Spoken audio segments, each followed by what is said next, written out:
worst feeling, but feeling lonely when you know people care, but you just feel like everyone's busy in their own shit, which is, that's life. Life is so fucking hard right now. And I think we need to do a better job of acknowledging, like, just as a human being, just surviving every day probably takes the most out of you. I mean, it's pretty enlightening when you start figuring out what you're feeling and you start understanding what those feelings are. I feel like everybody here, we're kind of grown now. We kind of get to that point where we're like, wow, I know what this feeling is. This is anxiety. I've never even been able to pinpoint what this feeling was. I think we want to normalize being able to have conversations in real life. People that are your support system, your friends, your family. There's nothing wrong with feeling that way. It's not weakness. It's actually strength. If you can be a healthy masculine man for your friends, for your family, for your relationships, you can be that for your community. And when you're that for your community, that trickles out, and it's good for everybody. Women, any marginalized group. Hey, everybody. We are segueing into our next spot, but first, let's give a round of applause for Mikey Tableman.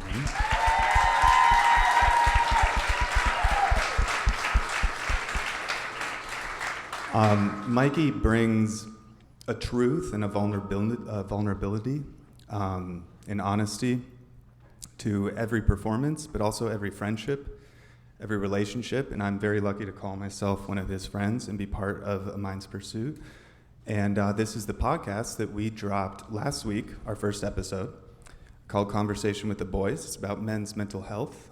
And we're just going to kind of do our first live version of this with you guys here. So, bro, how do you feel right now?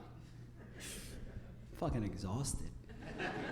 Like, that was the first time. So this was actually my only 10th ever live performance, but this was my first time ever doing this like this, like in a full set. And yeah. That's cool. Thank you. But I mean, I wasn't lying. I have been a fucking basket case, and they'll all tell you, even yesterday, they're like, how do you feel? It's like, not good at all. I'm not okay. This is gonna fucking blow up. But I know that as somebody with a ton of anxiety, they know, luckily, that that's just my process. I got to talk through it. But, having, so many people out there, but, especially just these three. And, JP has been my emotional support friend. In the first music video we ever did, he was the one coaching me and guiding me. And Big Billy used to live in my corner. We would get breakfast every day. And just to have that friend to just be like, yo, man, I'm having a hard day. He's like, yo, me too. And then we met Ben a year ago, and he was just like, we like you, we're keeping you. I feel like Ash from Pokemon. I find good people. I'm like, nope, gotcha, you're with us. So it's been an amazing thing. And the cool thing about this show is we actually did it a couple of years ago. I was one of the first people on Mark Cuban's Fireside Network with JP, Stevie Brock's in the audience. This is a massive surprise, didn't know he was going to be here. Two of our other friends, Brandon McNeil and Miles Ray. And it actually got a lot of traction on this website. We ended up with 65,000 followers. We had people all over the world listening in, and it was this concept that we could talk and we can bring people up to, embark on the conversation with us. And there was a lot of people listening from all over the world. We learned a lot about men's mental health in Australia and how poor it is there. And there was a lot of people from Australia that would literally be waking up at 4 o'clock in the morning to listen to us at 8 p.m.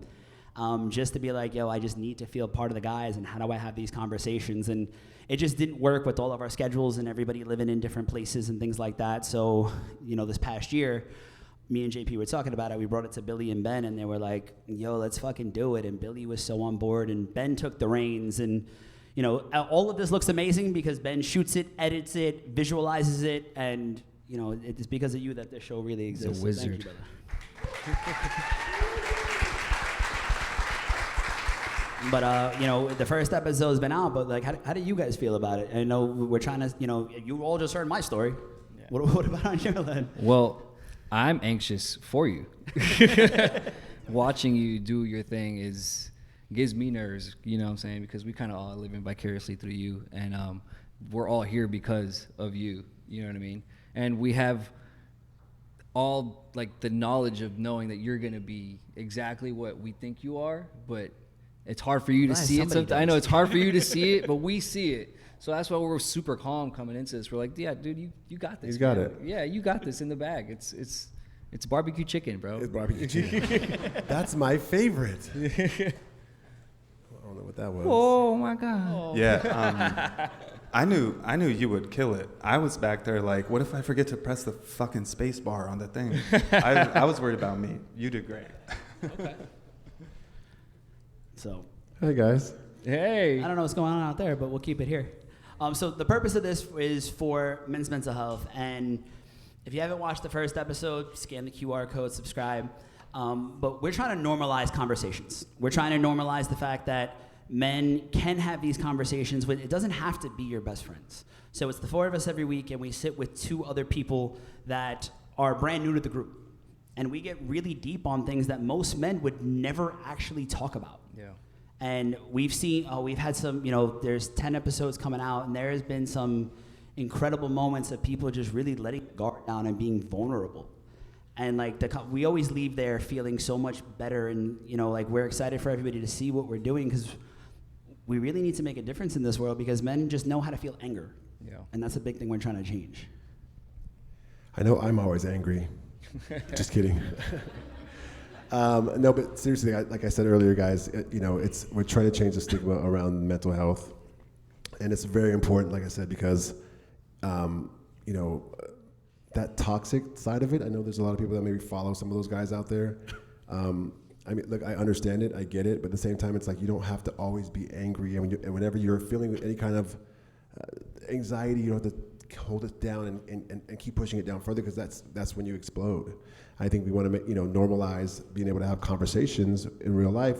People that are your support system, your friends, your family. There's nothing wrong with feeling that way. It's not weakness. It's actually strength. So I think for me, I have my bouts with stuff, and having these guys also as a support is amazing. Mikey obviously, has gone through his whole journey, which has been very inspiring for me, just to kind of when I'm feeling a certain kind of way, I don't feel pressure to hey, let me just keep it to myself. Let me actually call Mikey, because he understands, and I can say, hey, let's grab some breakfast. Let's go to Baba's Big Boy. I will say, being a part of this friend group, we're getting kind of old. I'm not gonna say we're pushing past 30, but it's past 30. But what I'm saying is, when you get to this point in your life as men, it's rare to find a group of people that will actually reach out to you, and just when they cross your mind. Like Mike does it all the time, Billy does it all the time, and I'm terrible at that shit. I am out of sight, out of mind. And being a part of this group of friends and this group of men has taught me how to take that step. When you think of someone, send the message. When someone crosses your mind, do the phone. You have 5 minutes, make the phone call. You know what I'm saying? Or just drop the, hey man, I miss you, I love you. And that's something that I'm very grateful being a part of this group of men, that I get to, be a part of that. I get to experience that, and I want a lot of other men to experience that as well when they get, find themselves in a group of friends and a group of the boys. Your boys should be the ones that always check up on you, and I appreciate you guys. You guys always do, so that's always Yeah, cool. this motherfucker said 30. He meant to say 20. But yeah. My birthday is July 1st. I'll be 51 years old. Stud. Hey. Hit him with Yeah, I think piggybacking off JP, I think we're just we want to cultivate a space where it's okay to talk. And that doesn't mean you have to cry on your friend's shoulder, although it could mean that. There's nothing wrong with that. It just means a conversation. And what we're hoping is the trickle down. It's called Conversation with the Boys. It's much for everybody, because if you can be a healthy masculine man for your friends, for your family, for your relationships, you can be that for your community. And when you're that for your community, that trickles out, and it's good for everybody. Women, any marginalized group, it is just a better way. Yeah, I want to say that my parents are here tonight, and my father is always been a tough guy. Born and raised in Compton, grew up in Compton, graduated high school in Compton, but also probably the most selfless human being that I know. And so I think that I get a lot of that from him, and obviously my mom as well. But it's the reason why I am very comfortable with, hey, Mikey, just want to tell you I love you. Have a great day. That's it. I don't want anything. Don't want, And I do that with all these guys. It's just it's part of who I am and how I love my friends. I have friends in the audience that could tell you the same thing. It's a daily thing for me, checking in on people and, hey, do you need something? How's your mentals today? How are you feeling? How's your heart? Because I want people to do that for me. I mean, there's times where people will text me and go, hey, are you okay? And I'll go, actually, you know what? I'm gonna call you in 5 minutes, and then it becomes just a vent session. It's not something serious, but it's just to know that you have people that are there to listen to you is insanely important, and it also alleviates all that pressure that can easily build up into something that down the line could explode. So, I mean, I think it goes as deep as like, that text can be the difference in saving somebody's life. Because somebody could literally be thinking that they feel, and again, I'm going to repeat what I said earlier, like being lonely is the worst feeling, but feeling lonely when people care, but you just feel like everyone's busy in their own shit, which is, that's life. Life is so fucking hard right now. And I think we need to do a better job of acknowledging, like, just as a human being, just surviving every day probably takes the most out of you. And like, I don't have kids. I don't know what that fear is like going on in the world and things like that. So it's like I never get upset with my friends if I don't hear from them or things like that. And I've learned to not make it so much about me and look at life from 1,000 feet in the air. But man, so there's some days I'm having a really fucking hard day and I just get a text from one of them and like it instantly turns it around. And I think people don't realize the weight that carries, just knowing that you're thought of. Because the worst feeling, honestly, like, I would never wish it upon my own worst enemy, but like, feeling like I didn't matter, like if I lived or died, nobody would give a shit, which logically I know isn't true, but that feeling is so consuming. And once it starts, it's like a snowball. It's really hard to stop it from going, and then you're sitting there feeling lost, and you don't know what to do next. But a little text can go the longest. It's funny that during I was telling you guys earlier, during the pandemic, I was having a little bit of anxiety, which I've never in my life had before. But it's one of the things that I realized about anxiety is that once you know what that feels like, it's worse because then you start having anxiety about having anxiety. Mm-hmm. So you literally think about something and you go, oh, that's gonna give me anxiety. Oh no, once you think about it, I'm like, I'm about to spiral. Oh, my hands are sweating. I'm anxious. Oh crap. It's really crazy. So now that I know what that feels like, it's like I get anxiety about there's been a couple days that I haven't had anxiety, and I realize that I haven't had anxiety, and I think about having anxiety, and now I have anxiety about not having anxiety. Like, I know a lot of... Something's wrong. I'm not worried. That's real. I'll wake up sometimes and I'm just very peaceful and calm. I'm like, wait, that's not right. And I will find things to worry about because that's just how anxiety works. You just got to go wink at a squirrel. Gotta wink at squirrels. I texted these guys this morning. I said, wink at a squirrel on the way here. It'll brighten your day. And they've talked about it before, that he sends them texts. That's the first time I've actually gotten that text from you. And I really thought about it. I was like, where am I going to find a squirrel? I was like, I always see them when I don't want to see them, but... Next thing you see is videos of Big Billy Clark on Instagram chasing hey squirrels. Guys, where y'all at? Yeah. You imagine? That's so good. Billy, what are you most excited about with us doing this? Because we have a lot of plans that, we want to take this on the road. And, we talked earlier, we all watched that documentary, Into the Manosphere, and me and you were fucking livid about it. And just the way that it was, pertaining to people and showing how a lot of these young men are looking up to these influencers that you're like, yo, I would love to slap the shit out of you. But, that's not how we're going to go about things here. But there's a lot we want to do here. So, like, what's the thing you're most excited about? It's the wrong perception. I think the thing that I'm the most excited about is taking something like this in this format, performance around mental health, and then a conversation with the boys live on stage to like college campuses across the country.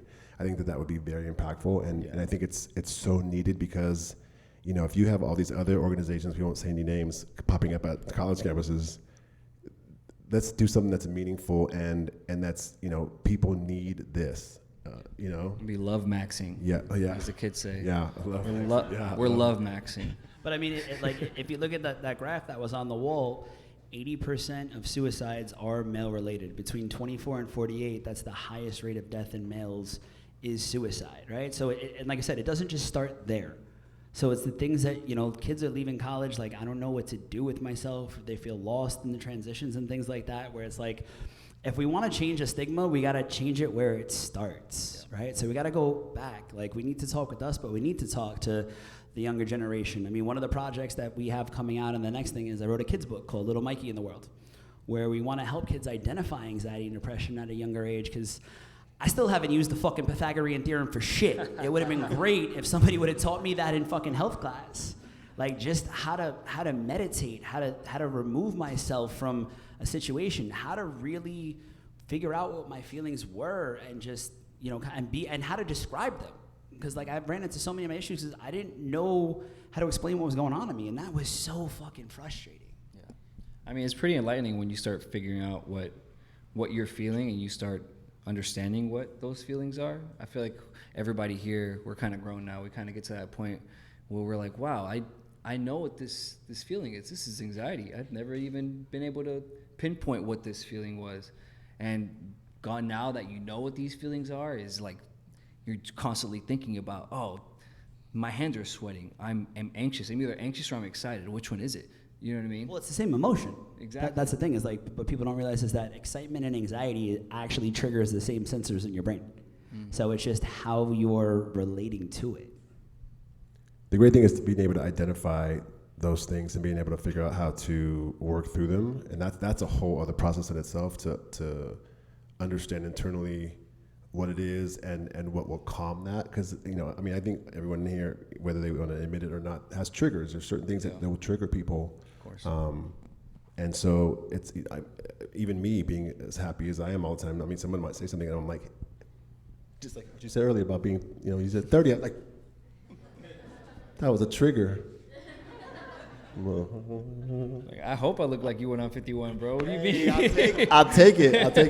Shit. I'll take it. I think the biggest misconception, though, that when people get to therapy, it's like when they figure out what it is, that it's going to go away. Yeah. Right? And it's not, right? Like, I've accepted that my anxiety and my depression is a part of me. It's never going away.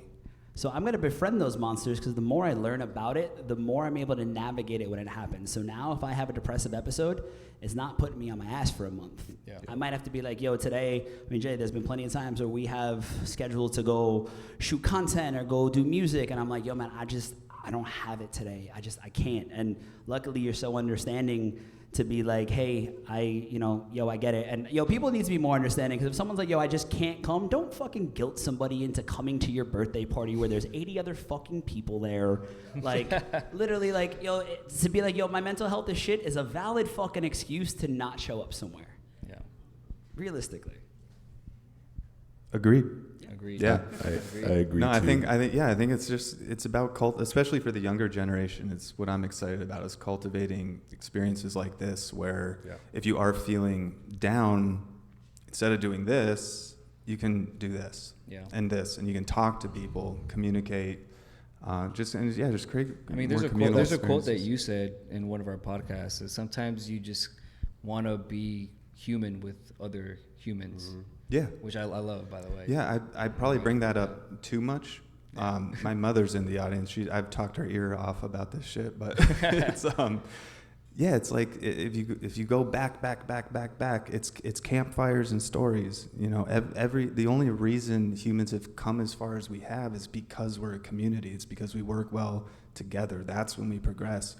When you stare at your phone all day and you just kind of dig deep into your emotions and deep down the rabbit hole, as Mikey puts it, that's not going to get us anywhere. So it's normalize talking to each other. But that's the great thing about why we started this whole, then bringing back conversation with the boys. It's like people will watch it and hopefully be able to relate to the things that we're talking about, because normally when we do the podcast, it's us in a circle talking about, what would you do in this situation? Or have you ever felt like this? Because I felt like this. How do you deal with that? And it's like those real conversations that we have that are super candid and unpredictable. I think people, especially younger, men will hear that and go, I relate to that. I relate to that conversation. And I think that's the reason why I'm excited about being able to share those things and have real talks about things that we actually deal with on a day-to-day basis, because those things are so important, and I think that people can watch watch it and go, just the same way people watch any other pod. People are like, I love me some Joe Rogan because he said this one time, or even some of his guests are great guests, and you watch it and you go, oh, I relate to that a lot. And now I understand this more because of this guest that he had. So I think that us being able to dismantle all of that kind of that toxic shit, it's just And I think it's just setting the example, and like. I give the three of you so much kudos to this because we create this safe space, right? Even I have another podcast that I hosted with Danny J. Gomez over here, Chaos Controlled, which is what started this whole movement. Actually, This is here for Danny J. Gomez over there. And we learned there that creating a safe space will give people the ability to open up. I mean, Ben has a joke that we shot 6 episodes one day and 5 people cried. 5 guests cried, and it's like, that's what we need to bring in, not to make people cry. That's not the motive. But a little bit of making people cry. But building the safe space. And the episode, so the show comes out bi-weekly, but next week's episode, we have RJ Mitty from Breaking Bad and Link Han from NCSI Hawaii and 42, both incredible individuals and gave some amazing insight. But there was a moment in that all of our mouths dropped. And it took us to a place, and we talked to them about it, like, are you sure you want to leave this in there? And they're like, yes, I needed this. It made me feel a lot better, and I don't want to give away or tell Link's story. I'm going to let him do it, but we were just blown away by what happened at that filming, and it moved us all, but it also brought us all closer together and made us value each other and value him even more, and he's a great human being, and just I gave him even more respect for the things that he was able to bring out and the situation that he spoke so openly about. And that's what this show is based on. There's a word that you said that I really resonate with when it comes to our conversations. It's very candid. You know what I mean? It's natural. It's like if we didn't have all these people here, we didn't have the cameras, we didn't have the microphones, we would still have these conversations. So I think that's so important that we keep that candidness. Yeah.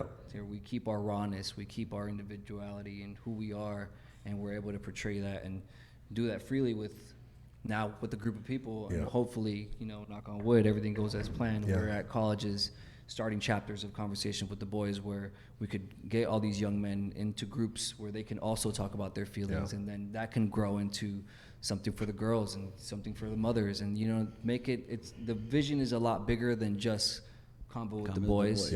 It's really to push the openness of sharing with your friends, sharing your downtimes, your negatives, like your darkest thoughts, like that is okay to talk about, and I think we're heading in the right direction. And even us having this mental health roundtable, it's like it's us 4 now, but you guys are the extra guests, on this particular podcast. So don't they have questions for us? If they have questions, we do got some questions. Hold on, before we do that, this is conversation with the boys, but I do want to point out the 2 badass females that actually run the nonprofit foundation. Yeah, our CEO Sheila Abdi and our Chief Communications Officer Netta Sultani. Because obviously behind a man, there's always got to be some strong, badass women. Facts. So them 2 have worked so hard on this event behind the scenes. Amazing. And I just want to acknowledge them and all that they do for us to make us, give us the ability to do this. So thank you to the 2 of you.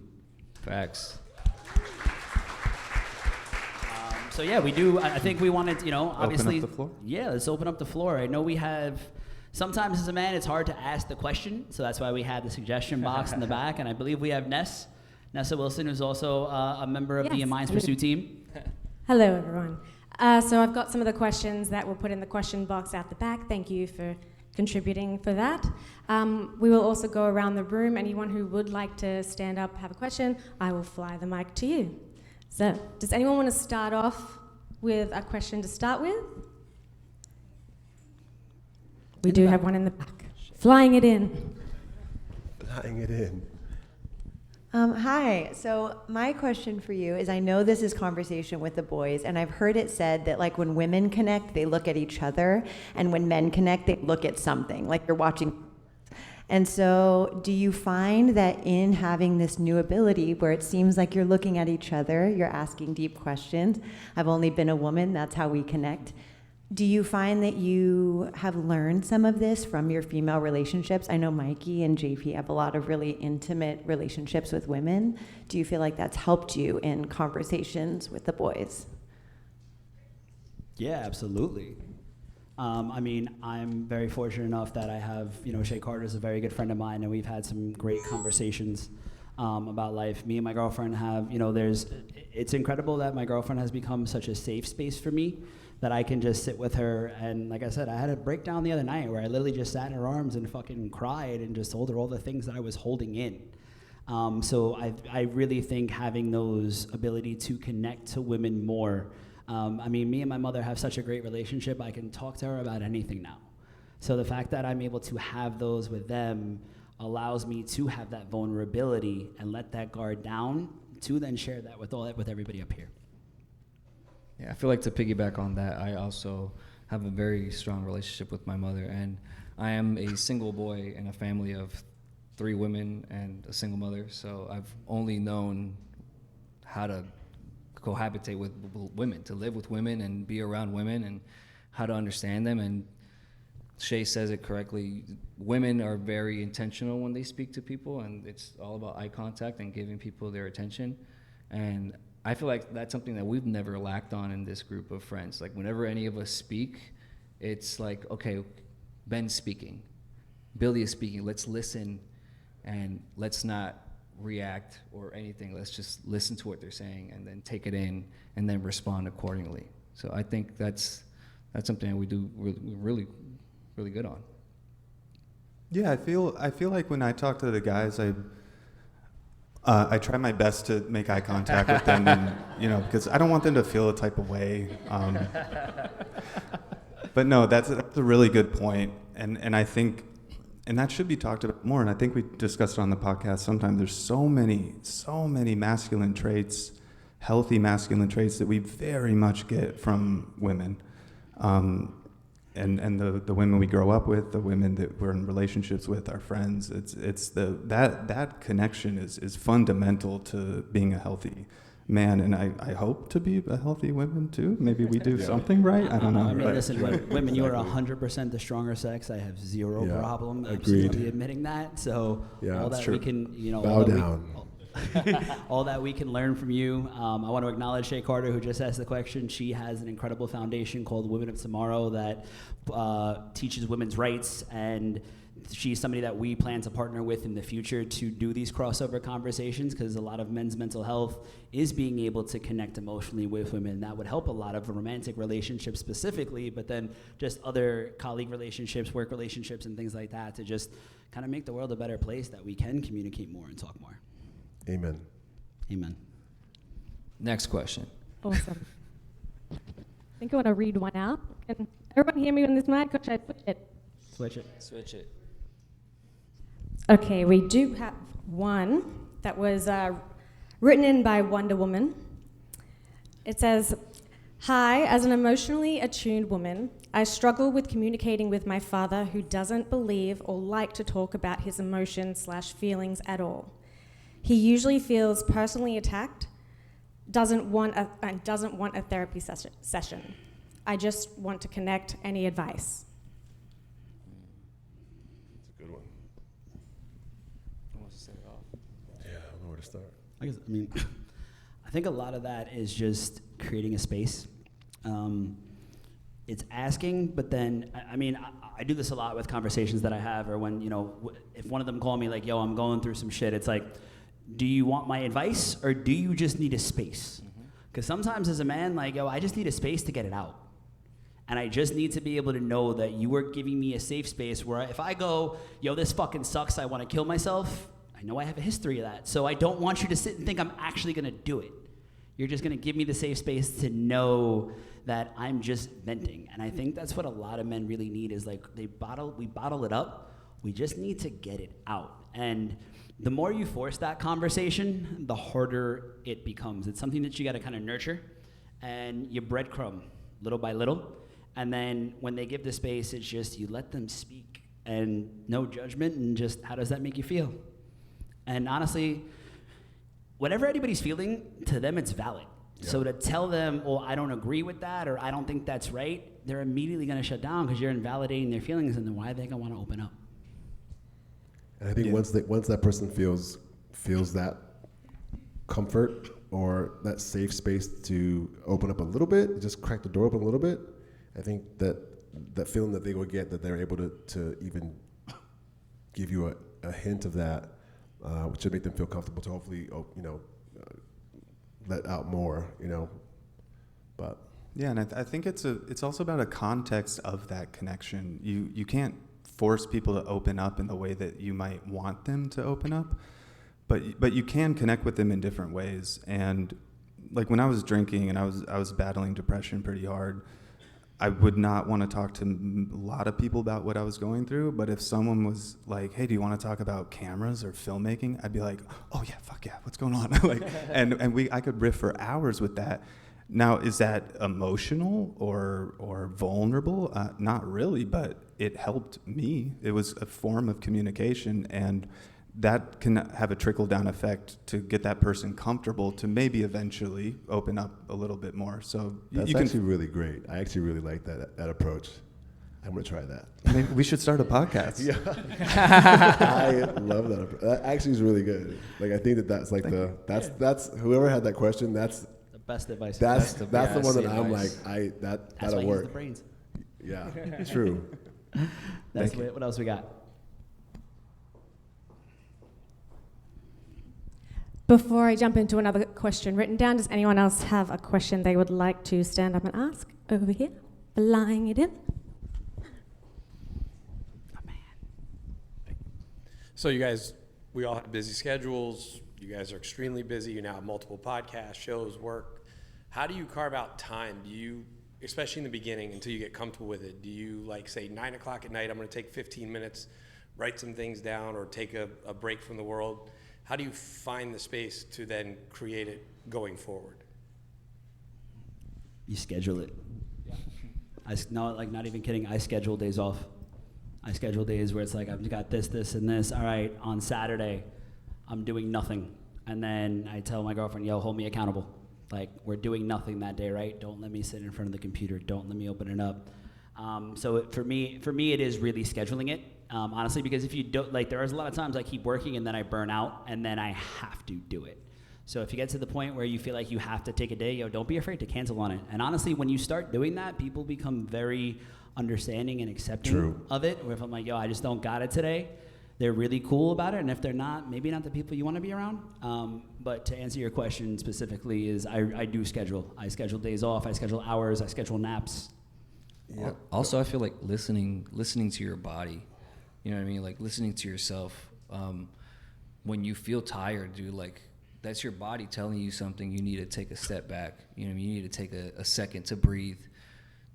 Go sit outside. Go touch some grass, bro. Like go hug a tree. You know what I mean? But it sounds funny, but it actually helps. It helps a lot. My girlfriend's really big on like journaling and writing down like how she feels every day, and that's something that I try to do as well.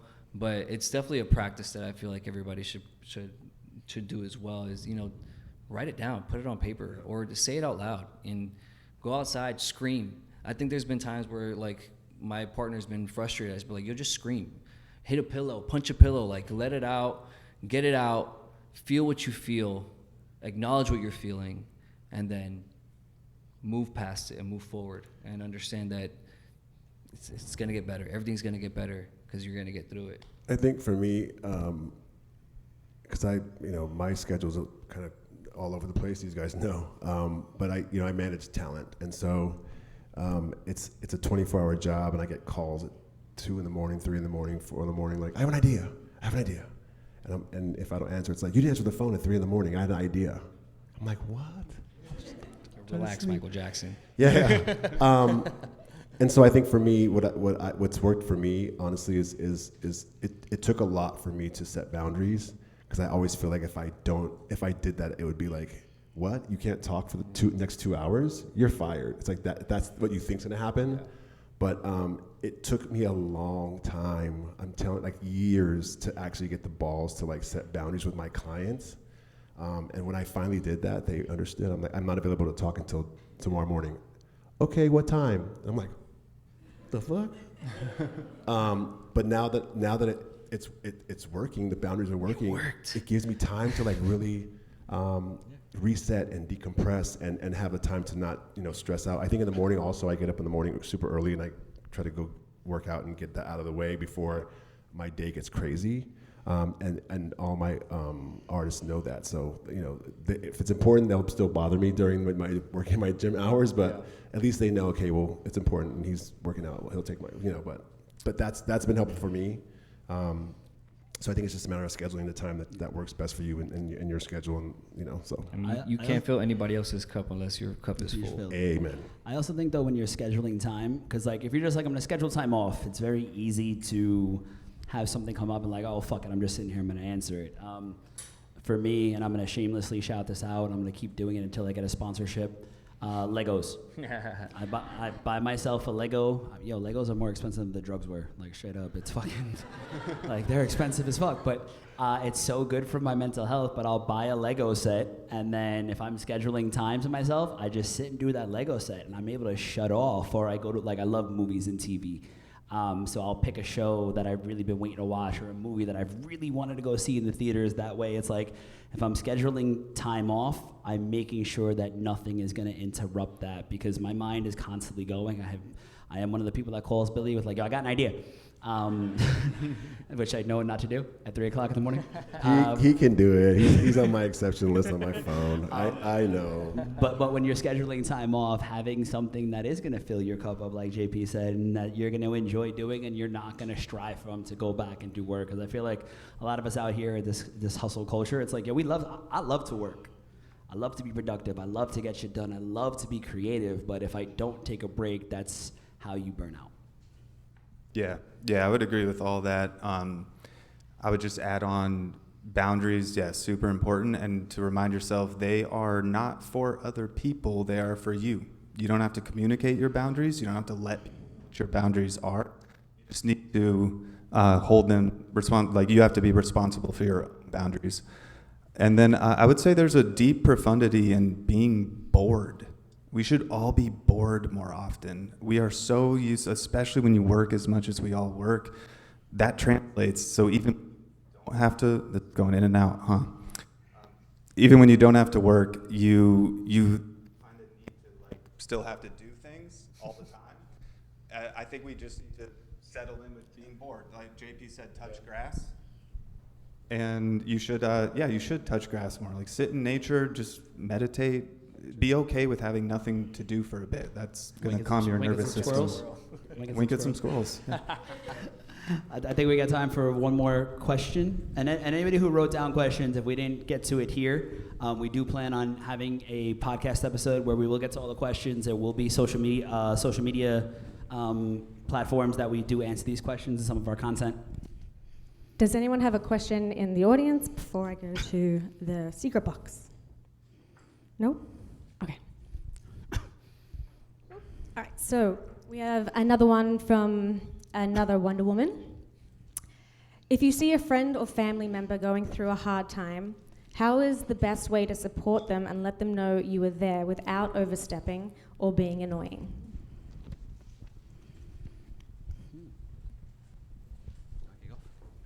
Hey, it's delicate. I mean, I think if you know someone that's kind of going through something, like you said, they said that you don't want to be too pressing because they might not want to open up about it yet. But just being consistent and just letting them know that you're there. I think one of the things that I take pride in myself is that a lot of my friends that I have in my life, I'm a safe space for them. All my friends that I've had in my life feel comfortable enough to tell me whatever's on their mind. I get a lot of people that call me and say, hey, I need your advice on this or that. And I'm actually honored to be that person because I know how hard it is to find those people. I don't have a lot of them besides these guys up here, maybe a couple other ones, but just kind of inching into it and letting them know that you're genuinely caring about their well-being and you just want to help. And if they want to open up and vent about it, you don't have to give them any advice. You're just there to listen.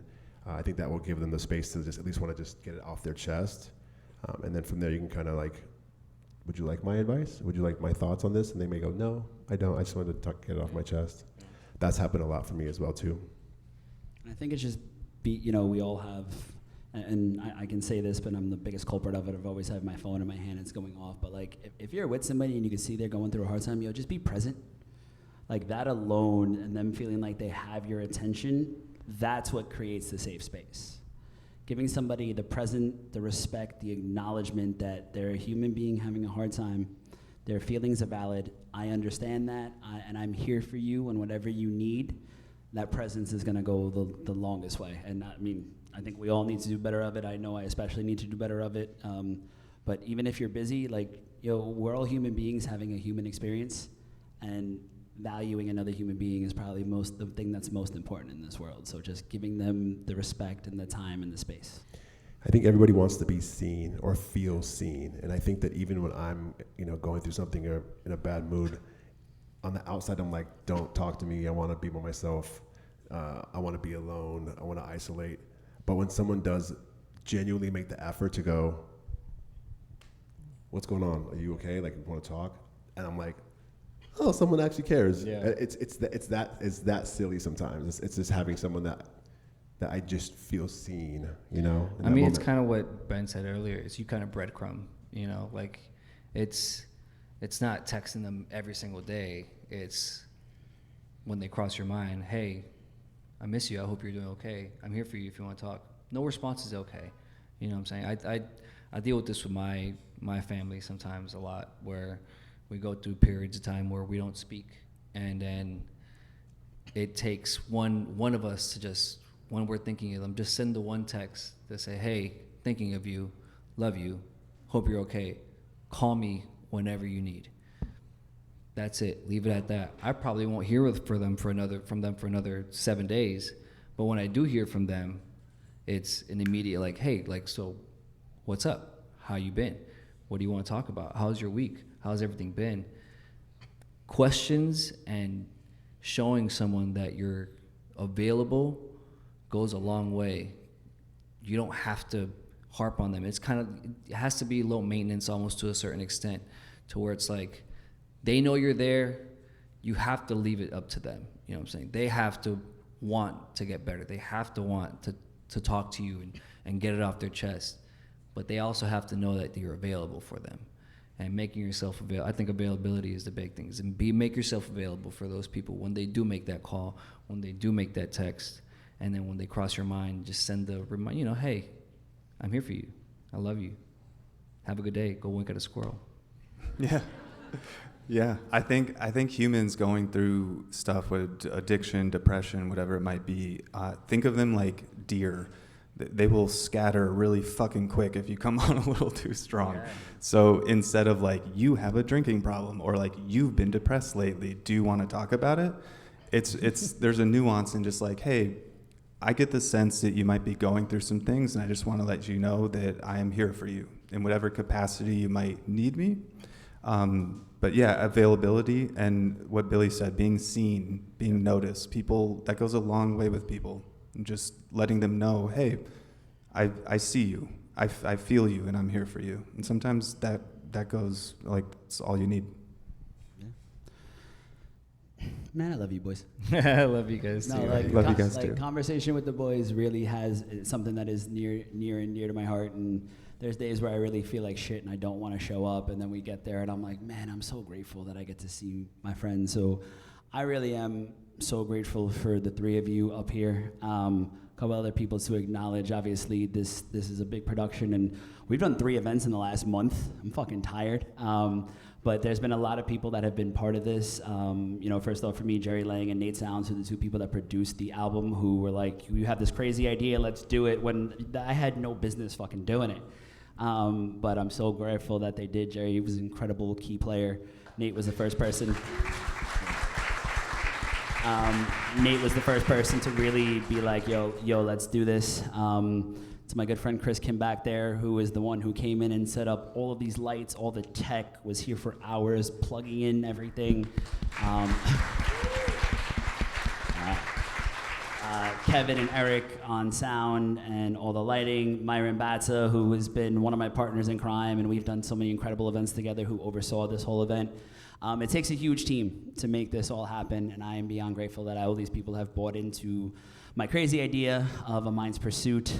Josh Kahn, I know he's in the building, was the first person to really believe in me and financially help me get off the ground. And without him, I wouldn't have been able to get everybody paid to keep this all going. And with the Mind's Pursuit, we're at the foundation of something great here. We have a lot on the docket that we're looking to push forward. We're looking to take this whole concept on tour. We're looking to create a couple other podcasts and have a full-blown production company, throw more events that we have, do some keynote concepts and speaking. We're looking to build a whole entire kids brand in the Little Mikey in the World concept with books and cartoons and interactive apps. We're looking to do more retreats, and there is so much here that we're doing. So thank you to all of you who support, but more importantly, thank you to the team who, today I got to have a dream come true. Like, how often you get to say that?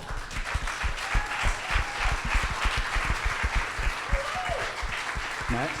So I feel like one of the luckiest people in the world, and thank you all so much for your belief in me. And I truly believe that we are going to make such a massive impact and help millions of people all over the world. I truly believe that. You guys think that? Make sure you follow the podcast. Episodes drop bi-weekly. My album drops July 10th. My next single, Down the Rabbit Hole, drops July 3rd.